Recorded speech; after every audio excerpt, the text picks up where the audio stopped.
Alright guys, स्वागत है आपका इस वीडियो में। तो फाइनली यहाँ पे टोक्यो रिवेंजर्स का न्यू एपिसोड आ चुका है और एक्चुअली अभी मैं एक ट्रिप पे हूँ, इसी वजह से शायद आपको ऑडियो क्वालिटी थोड़ी सी ख़राब देखने को मिले। और इसी के साथ साथ मेरा जो माइक के है जो इश्यूज़ है यहाँ पे जो हो रहे हैं, मेरे पास लैपटॉप नहीं है जिसमें मैं ऑडियो रिकॉर्ड करता हूँ, ठीक है। इसी वजह से यहाँ पे ऑडियो में थोड़े आपको इश्यूज़ देखने को मिलेंगे, लेकिन मैं फिर भी ट्राई करूँगा आपको अच्छी से अच्छी क्वालिटी देने के लिए। इसी के साथ साथ भाई सोने पर सुहागा ये है कि भाई मेरा गला भी ख़राब हो रहा है, तो यार थोड़ा इस वीडियो में आपको मैनेज करना होगा। एक हफ्ते की ट्रिप है, एक हफ्ते के बाद मैं वापस आ जाऊंगा तो आपको फिर से वही सेम क्वालिटी देखने को मिलेगी, ठीक है। तो अभी के लिए ये वीडियो शुरू कर लेते हैं और बाकी बातें वीडियो के एंड में कर लेंगे। एपिसोड की शुरुआत में यहाँ पे हमें टोक्यो मांझी गैंग के मीटिंग का सीन दिखाया जाता है और टाकेमिची यहाँ पे इसी बात को सोच के कंफ्यूज होता है कि यार ये चल क्या रहा है, कहीं किसकी इन सब के पीछे फिर से कुछ ना कुछ चाल तो नहीं चल रहा।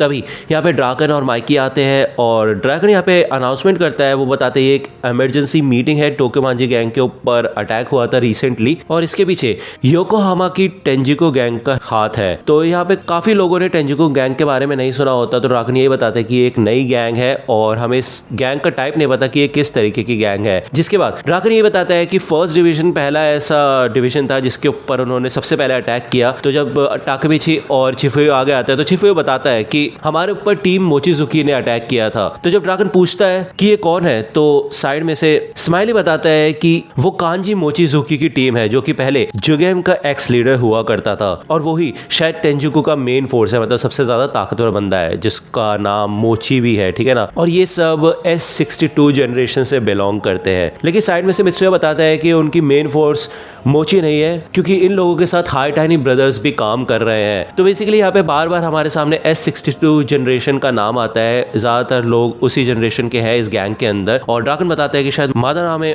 उस तक पहुंच चुका है। तो माइकी इसको देख के शॉक हो जाता है और वो कहता है ये तो वही है जो कि ब्लैक ड्रैगन के 9th जनरेशन का गोस्ट है जिनको हमने हराया था। तो अब इनको ये सब सुन के ये पता चल जाता है कि भाई टोमान का खौफ धीरे धीरे फैल रहा है, जिस वजह से ये सारे लोग भाई टीम अप कर रहे हैं। वो लोग जो कि कभी एक दूसरे के साथ काम भी ना करे वो भी आज के समय पे एक हो चुके हैं टोमान से लड़ने के लिए, ठीक है। लेकिन जिसके बाद भाई माइकी पीछे नहीं हटता, आपको तो पता ही है, आप जानते हो माइकी को, और वो यही कहता है कि हम अब योकोहामा के ऊपर अटैक करेंगे। ये सब देख के टाकेमिची को याद आ जाता है कि भाई किसी की अपनी खुद की एक गैंग बनाना चाहता था और ये सब कुछ जो हो रहा है उसके प्लान के हिसाब से हो रहा है। वो जब ये बात चिफुयो को बताता है तो चिफुयो कहता है कि मेरे ख्याल से तुम्हें फ्यूचर में जाना चाहिए। मुझे पता है तुमने कसम खाई थी कि तुम वापस नहीं जाओगे, लेकिन जब तुम्हें जरूरत है तब तो तुम्हें जाना चाहिए, क्यों, है ना। तो टाकेमिची यहाँ से भागना शुरू कर देता है और भाग के वो हीना के घर चला जाता है। वो जब यहाँ पे गेट के पास होता है तभी साइड में से हीना आ जाती है और आपको पता है यार हीना कितनी कॉन्शियस है टाकेमिची को लेके। वो उसको देख के समझ जाती है कि वो लड़के आया है और उसको देख के उसे सब कुछ याद आ जाता है कि उसने क्या क्या वादा किया था, क्या क्या कस्में खाई थी कि वो उसको ऐसे जाने नहीं देगा, ठीक है ना। टाकेमिची यहाँ पे फिर से फ्यूचर में आ जाता है और वो नाओटो को यहाँ पे आके सारी की सारी बातें बता देता है कि भाई पास्ट में क्या क्या हुआ था और ये भी कि किसी की शायद टाइम ट्रैवल कर सकता है। नाओटो यही कहता है कि भाई इसके बाद तो हमारे पास एक ही चारा है कि हमें फिर किसी के को मारना होगा, क्योंकि भाई अगर वो बार बार तुम्हारे लिए प्रॉब्लम्स खड़ी कर रहा है तो हमारे पास और कोई चारा नहीं है। लेकिन बाद में वो ये भी कहते हैं कि नहीं, मैं तो यार मजाक कर रहा हूँ, ऐसा नहीं कर सकते हम, उसके लिए तुम हो वो इंसान जो कि बार बार चीजें चेंज कर रहा है। लेकिन अब जैसे कि आप जानते हैं अभी किसी की मर चुका है और साथ ही साथ टेंजिको का नाम कोई जानता भी नहीं, किसी पुलिस रिकॉर्ड में टेंजिको का नाम नहीं है। तो इसका मतलब ये है कि भाई किसी की अपने मिशन में फेल हो जाता है एक तरीके से, ठीक है। लेकिन भाई टाकेमिची नोटिस करता है कि इस बोर्ड के ऊपर इजाना कुरोकावा का भी नाम लिखा होता है। तो नाओटो बताता है कि ये टोमान के टॉप ब्रास के अंदर है और ब्लैक ड्रैगन का लीडर हुआ करता था ये बंदा। तो यार इसे सुन के तो हम सभी शॉक हो जाते हैं और टाकेमिची बताता है नाओटो को कि ये तो टेंजिको का लीडर है और ऐसा तो मैंने पास में बिल्कुल नहीं देखा था, ये चल क्या रहा है यहाँ पे। तो नाओटो ये कहता है कि चलो चिंता मत करो, मैं पुलिस के थ्रू इसके बारे में और इन्फॉर्मेशन इकट्ठा करता हूँ, ठीक है ना। और टाकेमिची भी निकल जाता है अपने खुद से इन्फॉर्मेशन इकट्ठा करने के लिए। जब यहाँ पे वो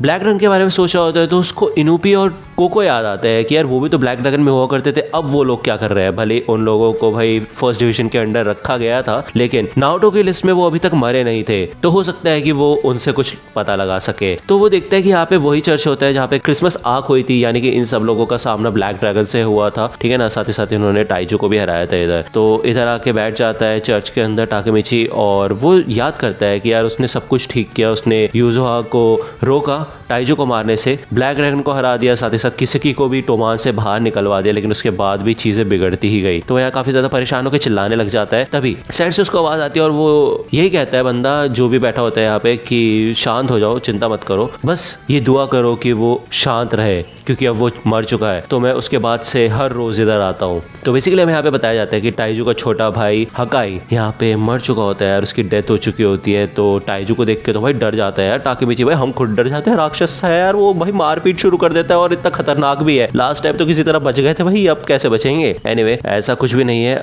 टाइजू यहाँ पे काफी ज्यादा सुधर चुका होता है। आपको पता है पहले ही जब वो चला गया था घर को छोड़ के, तो उसने ये चीज बताई थी भाई जाते जाते यूजुआ को, है कि नहीं, कि मैं बस तुम लोगों का भला चाहता था। भले ही वो इतना भला था नहीं, लेकिन इन दी एंड यहाँ पे टाकेमिची नाओटो को भी मिलवाता है टाइजू से, जिसके बाद ये लोग एक जगह जाते हैं, एक रेस्टोरेंट में, जो कि टाइजू का खुद का होता है, वो ही ओनर होता है इस जगह का। तो वो कहता है जो ऑर्डर करना है वो करो, और ठीक है तुम जानना चाहते हो ना इजाना कुरोकावा और ब्लैक ड्रैगन के बारे में। तो टाकेमिची कहता है इजाना कुरोकावा तो टेंजिको गैंग का लीडर हुआ करता था, क्यों है ना, तो क्या तुम टेंजिको को जानते हो। तो टाइजू कहता है हाँ एक गैंग हुआ करती थी योकोहामा में। यहाँ पे नाओटो ने भी पता लगवाया होता है कि पास में एक गैंग हुआ करती थी योकोहामा में जिसका नाम टेंजिको हुआ करता था। जब टाकेमिची यहाँ पे इजाना के बारे में पूछता है और ये पूछता है कि वो ब्लैक ड्रैगन का लीडर कब बना और फिर टोमान में कैसे गया, तो टाइजू बताता है कि तुम्हारा ऑर्डर गलत है, तुम ठीक से जानते नहीं शायद स्टोरी। तुम्हें पता है ब्लैक ड्रैगन की शुरुआत किसने की थी, सबसे पहले ब्लैक ड्रैगन की शुरुआत शिनिचिरो सानो ने की थी, जो कि फर्स्ट जनरेशन थी। तो भाई अब आप जानते हैं शिनिचिरो कौन है, वो माइकी का ही बड़ा भाई है, उसने ब्लैक ड्रैगन की शुरुआत की थी। आप जानते हैं वो स्टोरी जो कि माइकी ने टाकेमिची को बताई थी कि वो एक काफी अच्छा लीडर था और सब लोग उसको फॉलो करते थे, भले उसको लड़ना अच्छे से नहीं आता था, है कि नहीं। शुरुआत में ब्लैक ड्रैगन काफी अच्छा होता था, 3-4 जनरेशन उसकी काफी अच्छी गई और एकदम लेजेंडरी हुआ करता था ब्लैक ड्रैगन। लेकिन जो 8 जनरेशन लीडर था इजाना कुरोकावा,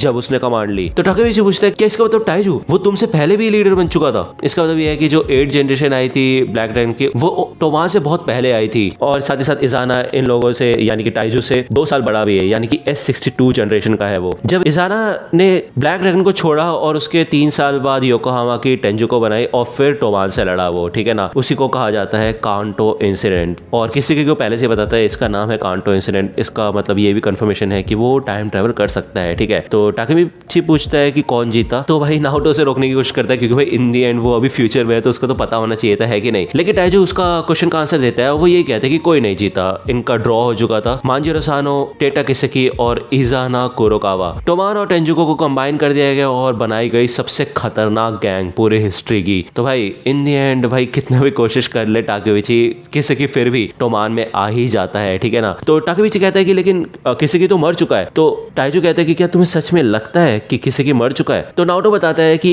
इजाना जो है ना ये काफी ज्यादा पावरफुल बंदा है और पुलिस को भी मैनिपुलेट कर सकता है। तो मेरे को पता चला कि पुलिस के अंदर भी उसके काफी लोग हैं। और टाइजू बताता है कि ऐसा उन्होंने दिखाया है कि किसेकी मर चुका है, लेकिन असलियत में नाओटो बताता है कि उन्होंने किसेकी को भागने दिया अब्रॉड और उसकी जगह किसी और बंदे की लाश लगा दी। असलियत में वो अभी भी जिंदा है। जो मैंने पहले रिसर्च की थी उसमें सब कुछ ठीक से नहीं पता चला था। तो टाइजू कहता है कि देखो माइकी मर चुका है, किसेकी जा चुका है, तो असलियत में अभी इस समय टोमान का असली लीडर इजाना कुरोकावा है। तो इसे देख के भाई टाकेमिची को बहुत गुस्सा आ जाता है कि ये बंदा यहाँ पे क्या कर रहा है भाई, इसके ये कैसे बन सकता है लीडर, इजाना है कौन ये। टाइजू साथ साथ ये भी बताता है कि माइकी असलियत में ड्राकन से भी ज्यादा भरोसा इजाना कुरोकावा पे करता है।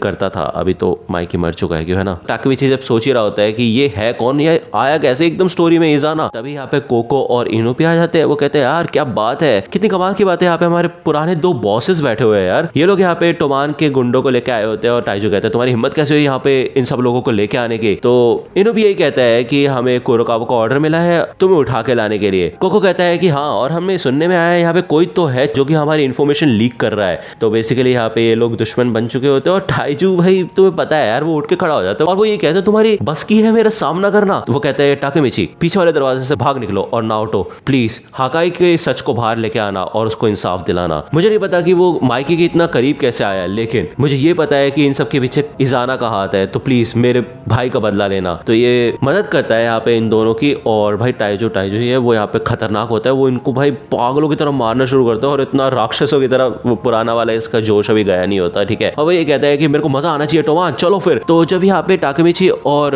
नाओटो भाग रहे होते हैं तो टाकेमिची को रियलाइज होता है कि इनुपी और कोको ही ऐसे इंसान है जिनकी मदद से ये लोग इजाना कुरोकावा के बारे में पता लगा सकते हैं, तो इन्हें वापस जाना चाहिए। लेकिन जब यहाँ से टाकेमिची भाग रहा होता है तभी एक गली में से भाई किसेकी निकलता है और उसके हाथ में गन होती है। वो यहाँ पे भाई टाकेमिची को शूट करने वाला होता है और वो कहता है चलो मरो। तो अभी यहाँ पे भाई नाओटो पीछे से उसे धक्का देता है और नाओटो को वो गोली लग जाती है। यहाँ पे टाकेमिची नाओटो के पास आता है और उससे कहता है कि तुम ठीक हो। उसके पेट में गोली लगी होती होती है और तभी पीछे से इजाना भी आ जाता है। वो कहता है तुम्हें पता था ना कि नारुतो मेरा शिकार है, क्या करते हो यार तुम। तो किसी को बताता है कि ये बीच पे आ गया वरना मैं तो टाकेमिची को मार रहा था, ठीक है। इसके अलावा यहाँ पे काकुचो भी आ जाता है। जैसे वो यहाँ पे आता है तो इजाना उसे बोलता है कि चलो फिर इसका खेल खत्म कर दो, मार डालो इसे। और यहाँ पे भाई वो सच में टाकेमिची को गोली मार भी देता है और ये लोग इनको भाई मार के यहाँ से जाने लग जाते हैं कि दोनों की हालत काफी ज्यादा खराब हो जाती है। किसी की कहता है कि इनका खेल तो इतनी जल्दी निपट गया। यहाँ पे नारुतो बताता है कि जब पहली बार तुम मेरे पास आए थे तो मैं ये सोचता था कि तुम इतने बेकार इंसान हो, मेरी बहन ने तुम्हारे अंदर देखा क्या और अब क्या मेरे को तुम्हारे साथ काम करना पड़ेगा, इतना नेगेटिव वो सोचता था। लेकिन धीरे धीरे करके उसने जब टाकेमिची को देखा कि कैसे वो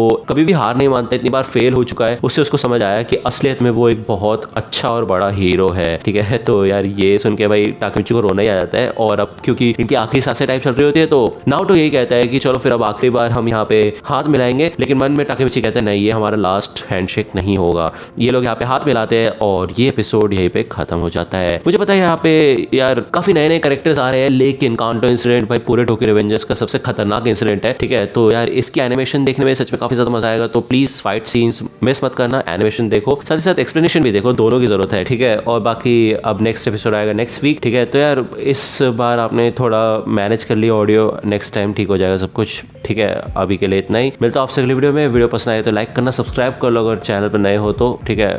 बाय बाय। तो दोस्तों आज की वीडियो के लिए सिर्फ इतना ही। आई होप कि आपको ये वीडियो पसंद आई होगी। अगर आपको ये वीडियो पसंद आई हो तो प्लीज लाइक कीजिए, अपने दोस्तों के साथ शेयर कीजिए और मेरे चैनल को सब्सक्राइब करना मत भूलेगा। और अगर आप मुझे कांटेक्ट करना चाहते हैं तो आप मुझे इंस्टाग्राम पे कांटेक्ट कर सकते हैं। मेरे पेज की लिंक आपको डिस्क्रिप्शन में मिल जाएगी। मिलता हूं आपसे अगले वीडियो में, तब तक के लिए गुड बाय।